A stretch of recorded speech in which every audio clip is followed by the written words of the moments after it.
శాసనసభ్యులు రాజేష్ గారికి, గౌరవ శాసనసభ్యులు శ్రీహరి గారికి, గౌరవ శాసన మండలి సభ్యులు శ్రీ దామోదర్ రెడ్డి గారికి, అట్లాగే రాష్ట్ర ప్రభుత్వ సలహాదారులు పెద్దలు షబ్బీర్ అలీ గారికి, గౌరవ రాష్ట్ర స్పోర్ట్స్ అథారిటీ చైర్మన్ శివసేనారెడ్డి గారికి, ఏఐసిసి కార్యదర్శి నాతో పాటు శాసనసభ్యులుగా పనిచేసినటువంటి సోదరులు సంపత్ గారికి, ట్రైకార్ చైర్మన్ బెల్లయ్య నాయక్ గారికి, chairman minority cell Obidullah Kotwal గారికి, అట్లాగే డిసిసిబి చైర్మన్ విష్ణువర్ధన్ రెడ్డి గారికి, minority corporation chairman Deepak John గారికి, అగ్రికల్చర్ మార్కెట్ కమిటీ చైర్మన్ ముగ్గురు శ్రీనివాస్ గౌడ్ గారికి, ప్రమోదిని గారికి, ప్రశాంత్ గారికి, ఇంకా వేదిక మీద ఉన్నటువంటి ఇతర ప్రజాప్రతినిధులకి, ఈ రాష్ట్ర చీఫ్ సెక్రటరీ శాంతి కుమార్ గారికి, ఇతర ఉన్నతాధికారులకి, అనేక గ్రామాల నుంచి పెద్ద ఎత్తున ఇంత ఎండ ఉన్నప్పటికి కూడా ఈ సమయంలో ఈ సమావేశానికి మీ ప్రేమను చాటుకోవటానికి ఇంత దూరం వచ్చిన మీ అందరికీ ముందుగా నా హృదయపూర్వకమైనటువంటి నమస్కారాలు తెలియజేస్తా ఉన్నాను. వనపర్తి శాసనసభ నియోజకవర్గం అత్యంత రాజకీయంగా చైతన్యవంతమైనటువంటి ప్రాంతం ఇది. ఈ ప్రాంతంలో అనేక రాజకీయ పార్టీలకి, భావజాలాలకి ఆలవాలమైనటువంటి ప్రాంతం ఇది.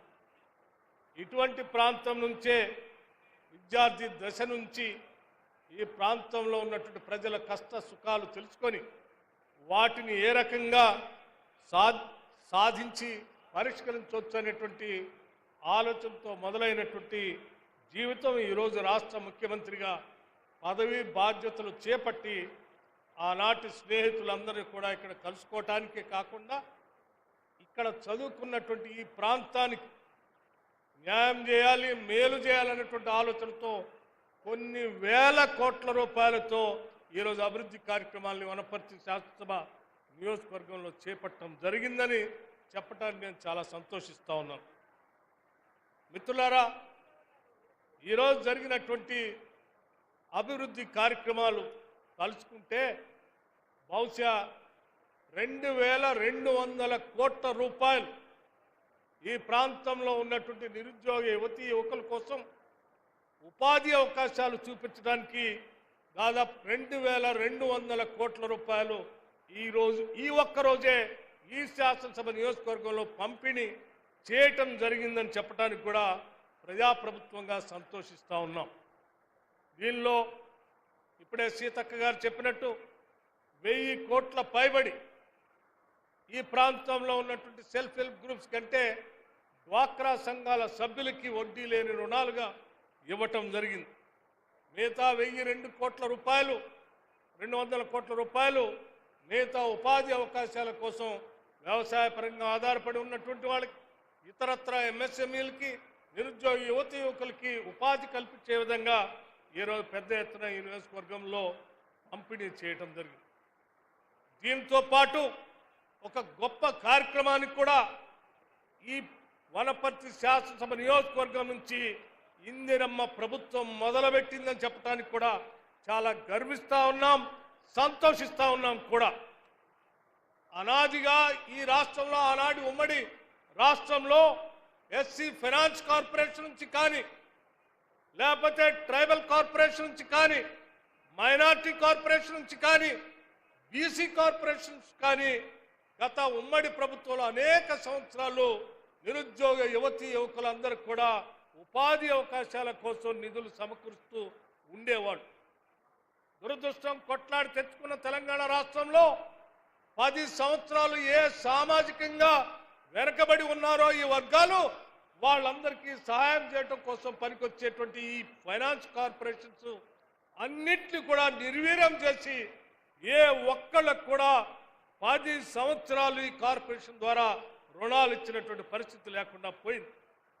గౌరవ ముఖ్యమంత్రి గారు, ఈ మంత్రి మండలి మొత్తం ఆలోచన చేసి ఆనాటి కాంగ్రెస్ ప్రభుత్వాలు ఇందిరమ్మ రాజ్యం ఆలోచనతో ఎస్సీ ఎస్టీ సబ్ ప్లాన్ తీసుకొచ్చిన చట్టాన్ని అమలు చేయటమే కాకుండా మైనార్టీ కార్పొరేషన్ ద్వారా అట్లాగే బీసీ కార్పొరేషన్ ద్వారా కూడా నిరుద్యోగ యువతీ యువకులకి ఉపాధి అవకాశాలు కల్పించడానికి ఈ ప్రభుత్వం పనిచేయాలని చెప్పి ఆలోచన చేసి ఈ రోజు నుంచే రాష్ట్ర వ్యాప్తంగా ఈ కార్పొరేషన్ల ద్వారా ఈ రాష్ట్రంలో ఉన్నటువంటి నిరుద్యోగ యువతీ యువకుల కోసం దాదాపు 6,000 కోట్ల రూపాయలు సెల్ఫ్ ఎంప్లాయ్మెంట్ కింద పంపిణీ చేసేటువంటి కార్యక్రమాన్ని ఈ వనపర్తి శాసనసభ నియోజకవర్గం నుంచే ఈరోజు ప్రారంభించాం 10 సంవత్సరాల తర్వాత అని చెప్పి ఈ సందర్భంగా మీ అందరికీ మనవి చేస్తా ఉన్నాం. మిత్రులారా, ఆలోచన చేయండి. ఈ సమాజంలో అత్యంత వెనుకబడి ఉన్నటువంటి బలహీన వర్గాల గురించి కానీ, దళితుల గురించి కానీ, మైనార్టీల గురించి కానీ, లేకపోతే ఇతరత్ర వెనుకబడిన వర్గాల గురించి కానీ 10 సంవత్సరం ఆలోచన చేయనటువంటి ఆనాటి ప్రభుత్వాలు గాలికి వదిలేస్తే ఈరోజు ఈ ముఖ్యమంత్రి మంత్రిమండలి మొత్తం కూడా ఒక ఆలోచన చేసింది. ఈ రాష్ట్రంలో ఉన్నటువంటి ప్రజానికం ఎంతో ఆశించి ఈ రాష్ట్రాన్ని కొట్లాడి తెచ్చుకున్నారు. వారి కోరికలు తీర్చడమే మనం అందరి ముందు ఉన్నటువంటి ప్రధానమైనటువంటి బాధ్యత అని చెప్పి అనేక ఇబ్బందులు ఉన్నప్పటికీ గత టీఆర్ఎస్ ప్రభుత్వం దాదాపు 8 లక్షల కోట్ల అప్పు చేసి ఈ రాష్ట్రం మీద భారం వేసి పంపించినప్పటికి కూడా ఆ భారాన్ని మోస్తూనే ఈ ప్రజలకు మేలు చేయాలనేటువంటి ఆలోచనతో ఈరోజు ఈ కార్యక్రమాన్ని తీసుకొని ముందుకు పోతా ఉన్నాం. ఇది డెఫినెట్గా ఈ ప్రత్యేక తెలంగాణ రాష్ట్రంలో చరిత్రలో సువర్ణ అక్షరాలతో లిఖించదగబడినటువంటి రోజుగా నేను ఈ సందర్భంగా మీ అందరికీ మనవి చేస్తా ఉన్నాను. ఎస్సీ ఎస్టీ సప్లాన్ చేసుకొచ్చిన తర్వాత మొట్టమొదటిసారి ఇన్ని వేల కోట్ల రూపాయలతో పంపిణీ చేసే కార్యక్రమాన్ని ఈరోజు మన ప్రభుత్వం, ప్రజల ప్రభుత్వం, ఇందిరమ్మ ప్రభుత్వం మొదలుపెట్టి ముందుకు పోతూ ఈరోజు శాంపిల్గా ఈ నియోజకవర్గంలో ప్రతి కార్పొరేషన్ నుంచి కొద్దిమందికి చెక్కులు పంపిణీ చేసిన కార్యక్రమం కూడా మొదలుపెట్టాం.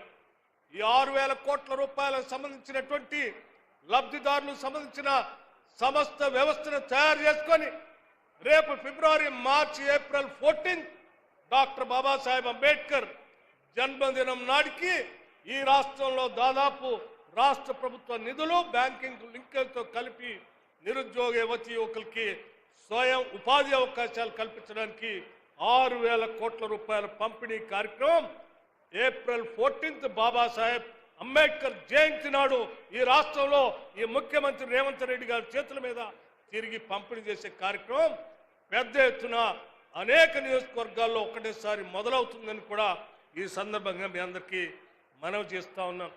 ఇది సంక్షేమం కోసం ఈ ప్రభుత్వం చేసేటువంటి ఆలోచన.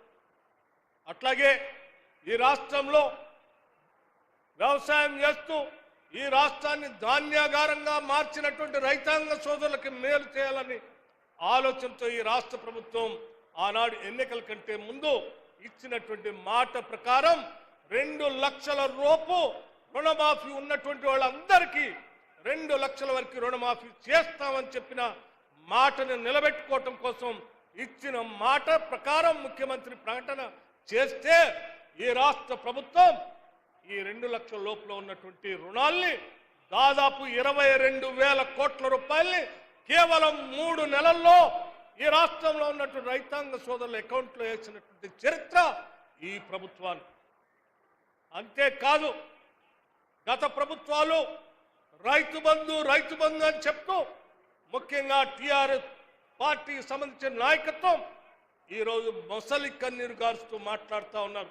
అటు కేటీఆర్ కానీ, లేకపోతే ఇటు హరీష్ రావు కానీ, లేకపోతే గడిలో కూర్చొని బయటికి రాకుండా ఉన్నటువంటి ఆనాటి ముఖ్యమంత్రి గారు ఏం మాట్లాడుతున్నారయ్యా? ఈ సన్నాసులు పాలన చేతన కాని సన్నాసులు ప్రజల గురించి పట్టించుకోవట్లేదని మాట్లాడుతూ ఉన్నారు. నేను మీ అందరికీ చాలా స్పష్టంగా కొన్ని విషయాలు మనసు విప్పి చెప్పాలనేటువంటి ఆలోచనతో చెప్తా ఉన్నాను. ఎవరయ్యా సన్నాసులు? రుణమాఫీ చేస్తామని చెప్పి 10 సంవత్సరాలు రుణమాఫీ చేయకుండా రైతుల్ని ఇబ్బంది పెట్టినటువంటి మీరా మేమా?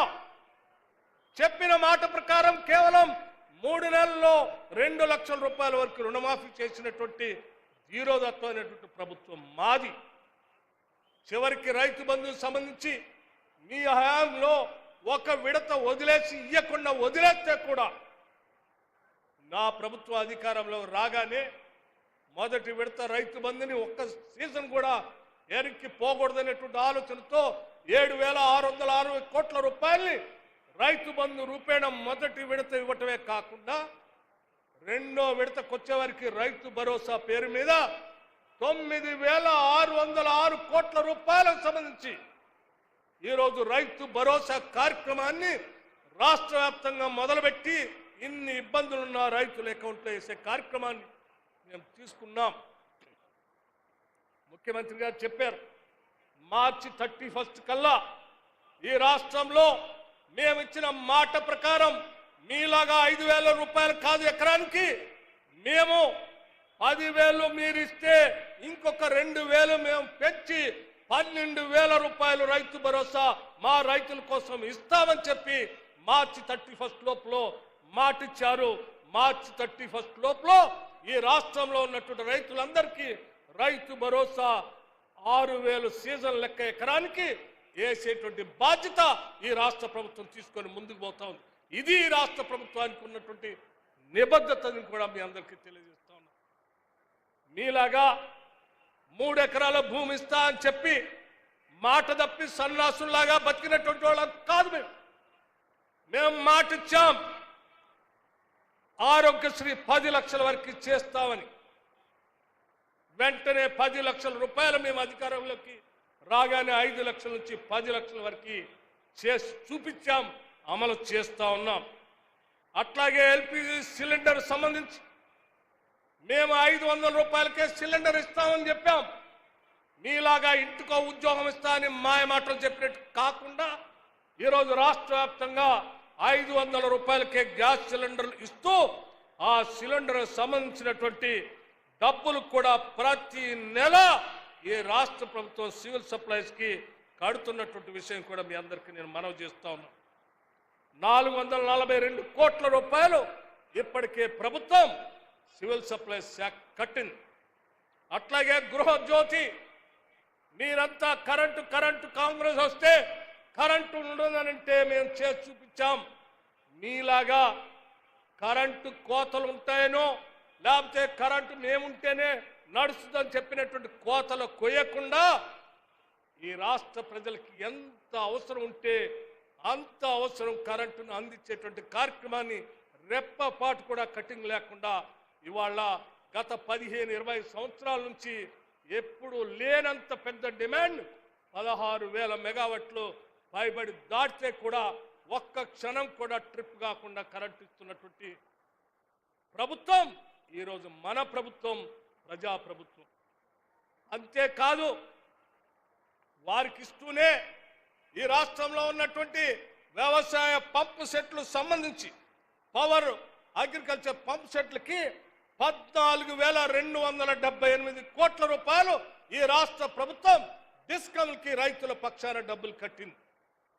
అంతేకాదు పేదవాళ్ళందరికీ 200 యూనిట్ లోపల కరెంట్ ఇస్తామని ఆనాడు మా పార్టీ ఏ రకమైనటువంటి మాట చెప్పిందో ఆ మాటను తప్పకుండా ఈరోజు రాష్ట్ర వ్యాప్తంగా 200 యూనిట్ లోపల కరెంటు వాడుకుంటున్నటువంటి పేద మధ్యతరగతి కుటుంబాలకు సంబంధించిన కరెంటుకి సంబంధించి దాదాపు మీ అందరి తరఫున 1,659 కోట్ల రూపాయలు ప్రజల పక్షాన ఈ రాష్ట్ర ప్రభుత్వం డిస్కమ్లకి డబ్బులు కట్టింది.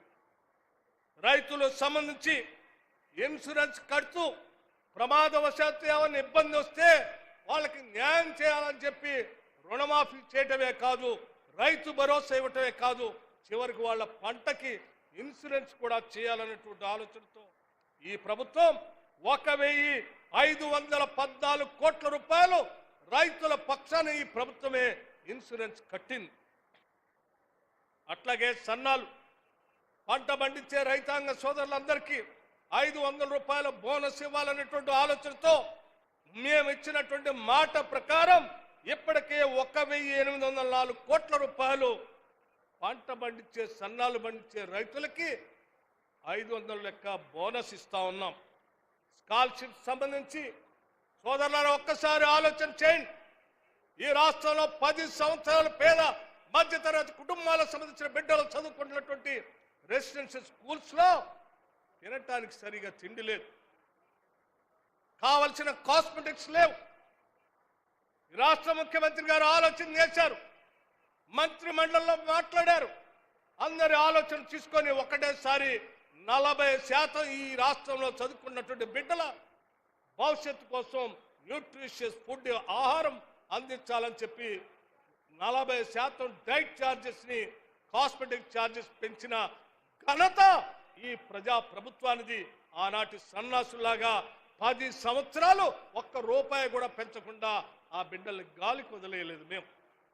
ఈనాడు అంతేకాదు, ఈ రాష్ట్ర వ్యాప్తంగా ఉన్నటువంటి రెసిడెన్షియల్ స్కూల్స్ మీ శాసనసభ్యులకు సంబంధించినయో, లేకపోతే మీ పార్టీకి సంబంధించిన పెద్దలకు సంబంధించిన బిల్డింగ్లో, లేకపోతే వదిలేసిన ఇంజనీరింగ్ కళాశాలలో, లేకపోతే కమ్యూనిటీ హాల్లో, లేకపోతే కళ్యాణ మండపాల్లోనో రెసిడెన్షియల్ స్కూల్ శాంక్షన్ చేసామని తీసుకుపోయి వాళ్ళని అందులో కుక్కి వదిలేస్తే, ఒక్క పాఠశాల కూడా కట్టకుండా వదిలేస్తే, విద్యాశాఖను చూస్తున్నటువంటి ముఖ్యమంత్రి గారు ఈ స్కూల్స్ పరిస్థితి ఇంత దయనీయంగా ఉంటే మన బిడ్డలు కదా, వాళ్ళ భవిష్యత్తే మన భవిష్యత్తు కదా, వాళ్ళ గురించి ఆలోచన చేయాలని చెప్పి ఈ రాష్ట్రంలో ఒక్కటేసారి, బహుశా నేను అనుకుంటున్న ఈ దేశ చరిత్రలో ఏ రాష్ట్రంలో కూడా ఒక్కటేసారి young India integrated residential schools 60 schools sanction చేసి ఒక్కొక్క స్కూల్ కి 200 రూపాయలు ఖర్చు పెట్టి కట్టించేటువంటి వ్యవస్థని బహుశా భారతదేశ చరిత్రలో ఏ రాష్ట్రంలో జరగలేదు. అది ఈ రాష్ట్రంలో ఈ ముఖ్యమంత్రి గారు, ఈ ప్రభుత్వం, ప్రజా ప్రభుత్వం, మన ప్రభుత్వం చేస్తాం. ఇది ప్రజల కోసం ఈ రాష్ట్ర ప్రభుత్వానికి ఉన్నటువంటి నిబద్ధత. అంతేకాదు, మనం చదువుకున్నటువంటి బిడ్డలందరికీ ఉద్యోగ ఉపాధి అవకాశాలు దొరకాలనేటువంటి ఆలోచనతో స్కిల్ యూనివర్సిటీని పెట్టించారు. రాష్ట్ర వ్యాప్తంగా అడ్వాన్స్డ్ టెక్నాలజీ సెంటర్స్ అనే ఐటీఎస్ సెంటర్స్ అన్నింటినీ మార్చేస్తా ఉన్నారు. అటు రైతుల కోసం, ఇటు విద్యార్థుల కోసం, ఇటు సంక్షేమం కోసం, ఇటు పేదవాళ్ల కోసం, ఇటు దళితుల కోసం, బలహీన వర్గాల కోసం, మైనార్టీల కోసం, ఒక్కలేంటి సమాజంలో ఉన్నటువంటి అన్ని వర్గాల కోసం ఈ రాష్ట్ర ప్రభుత్వం ప్రతిరోజు 18 గంటలు పనిచేస్తూ సంపాదించిన ప్రతి పైసని ప్రజలకి ఏ రకంగా ఉపయోగపెట్టాలి, ఏ రకంగా ఖర్చు పెట్టాలనేటువంటి ఆలోచనతో ప్రణాళికాబద్ధంగా ఇలా చేసుకుంటూ ముందుకు పోతా ఉంటే 10 సంవత్సరాలు ఈ రాష్ట్రాన్ని దోపిడీ చేసిన టిఆర్ఎస్ నాయకత్వం తగుదునమ్మా అని చెప్పి ఇంకా సిగ్గు ఎగ్గు లేకుండా బయటకు వచ్చి నోటికొచ్చినట్టు మాట్లాడుతూ ఉన్నారు హరీష్ రావు గారు కానీ, కేటీఆర్ గారు కానీ. నేను అడుగుతా ఉన్నాను, 10 సంవత్సరాల క్రితం మీకు రూపాయ భారం లేకుండా ధనిక రాష్ట్రంగా మీ రాష్ట్రం మీ చేతుల్లో పెడితే మీరు చేసింది ఏంటి? ఆనాడు మీకు ఎస్సీ కార్పొరేషన్ కనపడలేదే, ఆనాడు మీకు బీసీ కార్పొరేషన్ కనపడలేదే, ఆనాడు మైనార్టీ కార్పొరేషన్ ఎందుకు కనపడలేదు? ఆనాడు యంగ్ ఇండియా రెసిడెన్షియల్ స్కూల్స్ ఎందుకు ఆలోచన చేయలేదు? ఆనాడు అడ్వాన్స్ టెక్నాలజీ సెంటర్స్ గురించి ఎందుకు ఆలోచన చేయలేదు? ఆనాడు స్కిల్ యూనివర్సిటీ గురించి ఎందుకు ఆలోచన చేయలేదు?